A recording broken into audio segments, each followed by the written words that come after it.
Together, let's embark on a scientific exploration of yoga, where you are the scientist, your heart is the laboratory, and you are the outcome. Welcome to Meditate with Daaji. This week we will continue to put questions to Daaji. We have been receiving lots of questions from the viewers, and we have attempted to put similar questions together and put them in front of Daaji. Let's all try and make use of the wisdom and guidance of Daaji as he answers these very common questions that come to all of us. So let's start the question-answer session, and after that, like always, we will meditate with Daaji. Technology today has advanced greatly. One of the things that we talk about very often now is artificial intelligence. There was also talk of a computer program becoming sentient. Some people propose the theory that the entirety of reality is actually a simulation. What are your thoughts on this? Well, it's a really stimulating thought, actually. And I do believe that we as human beings are also experiments of some higher beings. And as human beings, somehow we keep on continue doing these experimentations, you see. And sometimes, which are great, sometimes it turns out to be really bad. Let me give you an example. GMO, for example, genetically modified, seeds. They use in farming to produce a larger size fruit or vegetable, or something like cotton that will be resistant to various diseases. At the same time, it should be more productive. I would not argue that the benefits of organic stuff versus the hybrid seeds, etc. Um, but observing the nature, let us see, when you talk of the evolution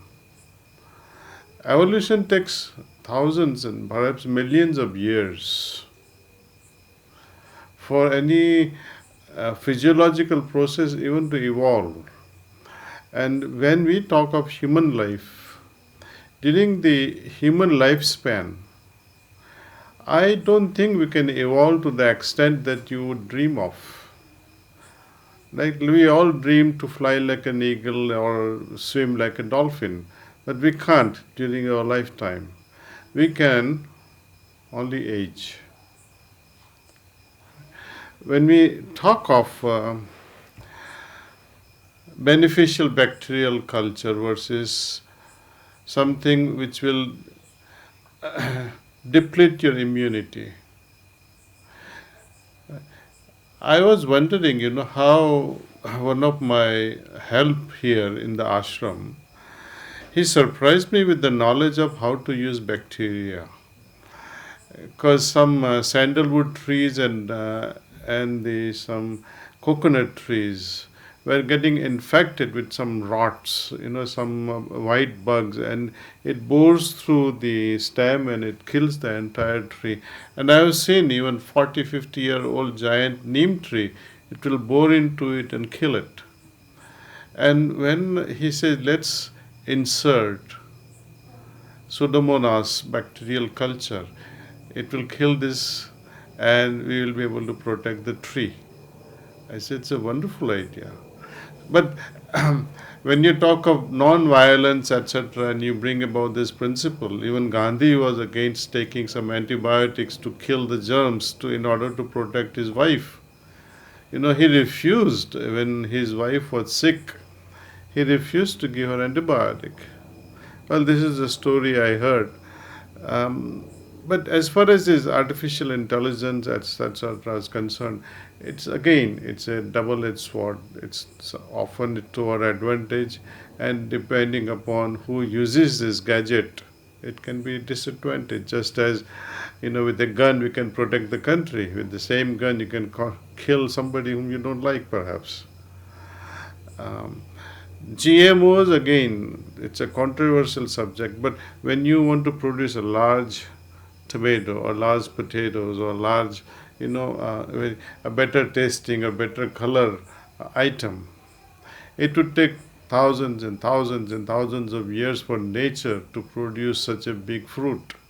But with human intelligence, with human intervention, we can genetically modify the thing and increase the crop. So this is another argument to, encourage such genetic research. I think we need to follow the trend and keep changing our, as they say, keep mutating our approach towards the scientific researches. If COVID virus can mutate into so many things for its survival, I'm sure we can also mutate and have our approaches so that human race can flourish. And I would not say if we can flourish single-handedly or alone, that will be very disadvantageous. We need to flourish together without the least damage to the nature. The question put to Daaji is, cleaning always seems difficult to me, although meditation seems very natural. Even though I follow the steps as prescribed, it seems difficult. What do you suggest? Adopt this cleaning process every evening. See? But there is no harm. Now and then you feel during daytime or night again that, oh, let me do my cleaning. You can do it for a few minutes, 10 minutes, 15 minutes. Or also, there are moments where you feel weak and you might feel overwhelmed by emotions. Before they burst and like a volcano coming out, before that happens, you can sit for a few minutes and clean. Adopt this method of cleaning. See. And there are other occasions like, for example, whenever I used to go for movies, and after watching movie, that emotion lingers on in your head, either good, bad, and especially the bad ones. You say, why did I go for this movie? It's not good, and you feel a bit upset and feel cheated about the whole movie. So, soon as you come out, or sometimes I would not even complete the movie. I would just get out halfway through. Oh, it's not serving me any purpose. You get the idea, right? So it's not just the movie, but having some sort of process or discussions. Or, I mean, you don't need to terminate it and make it worse for the other person. But when you do realize that no, it's not going anywhere, it's only creating more and more impact on me as well as on the other person, respectfully postpone such discussion so that you don't make it worse. And sometimes I give you my personal example also that when I'm returning back from pharmacy to home, and just before leaving the pharmacy, you had a call from home, spoke with wife, and she was arguing perhaps, and then reaching home, you feel okay. She argued with me like this today, and she was still making such statements, and you seem to enter with a lot of anger. Today I will show it to her. But then, if you can remind yourself, okay, let me sit quietly and do my cleaning. So all that irritation and anger will disappear, and moment you enter the house, your wife's face will drop and say, "Oh, he's not angry at all today." Sometimes, our spouses they play really, really bad tricks on us, and somehow we can get out of these things in a very masterful way. I mean, without hurting anyone in the process. So you have avoided confrontation. Had it been there, you would form more impressions. So cleaning can be done in many ways. Every evening it's a regular affair, doesn't matter. Second thing is where you happen to anticipate emotional burst. You can do it before only so that um, you can salvage the situation, you can prevent the catastrophe. Third situation is where, I just the example comes to my mind again is this: you go to an Italian restaurant, you had a lunch with your colleagues and some business people, and somehow the tomato sauce gets to your shirt. Would you walk around in the white shirt with tomato ketchup or a tomato sauce on your shirt and show to the world, look, I had this lunch, in this Italian joint? No. And if you keep it long enough, you will not be able to clean it well. The stain will remain. But if you clean it immediately, the stain can be removed and it will not last as a permanent mark. Same thing happens to our psyche. Yesterday only I was listening to Panchatantra story for my granddaughter.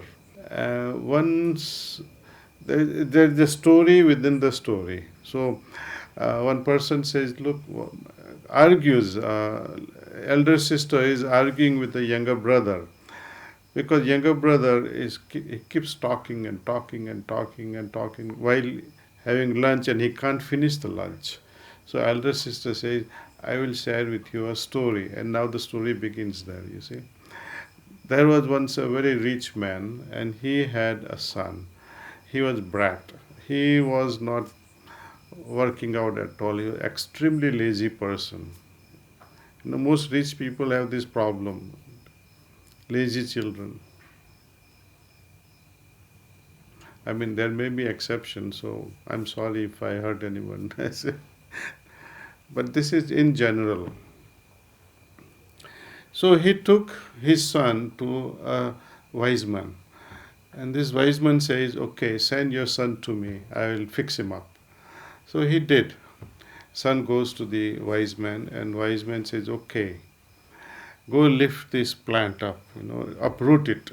It's a small shrub, so he could do it very easily. Then he sends it to a little bit more grown up tree. So why don't you pull this one out? He had difficulty pulling this one out. And he said, now try your best. And he, whole day he almost spent. But finally, he was able to remove it from the roots. Third day, wise man tells his boy, pull out this tree, which was almost 50-year-old. The boy tried but he couldn't succeed. Then the wise man asks him, does it make any sense to you?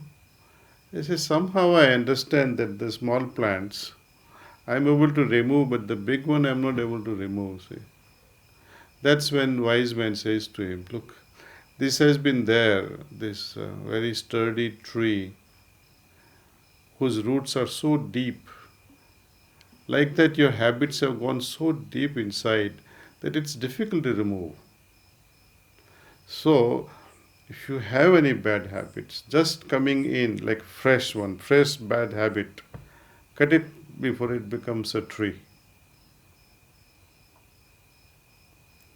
Cut it while it is younger and manageable.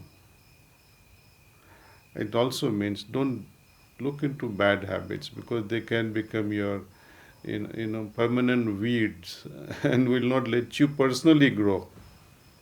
Now we try to remove weeds from our vegetable gardens. Why not this? We are trying to create a better spiritual garden for us and for our loved ones. So bad habits are like weeds and we need to get rid of them. No one can get rid of it for us. Not even a guru, not even a master, not even God. If we create it, we have to remove it ourselves. Now, let's all meditate with Daaji. You all know how to meditate, and perhaps some of you do not really know how to meditate and joining us for the first time. This is how we meditate. Artfulness way of meditation. It's very simple. Feel relaxed. Remove all the distractions if you might have. Something like phones. And focus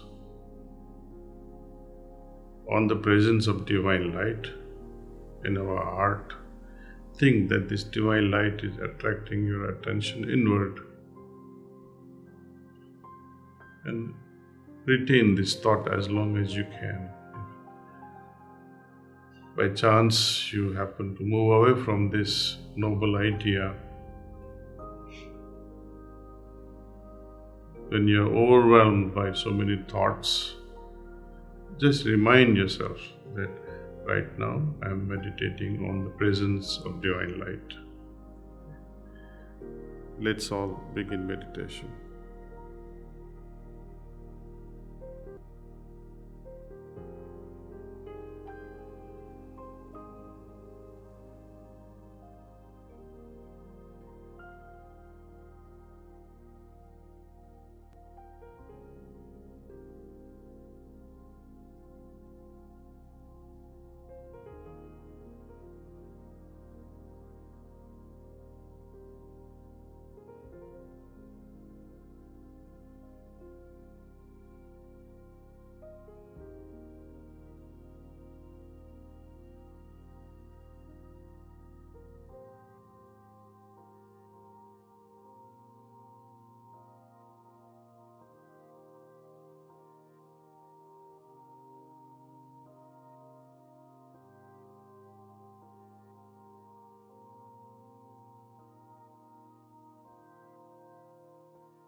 That's all.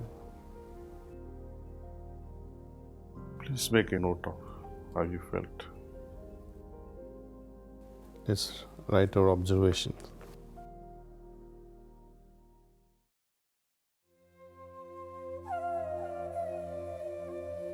Thank you for joining us on this episode of Meditate with Daaji. See you again next week.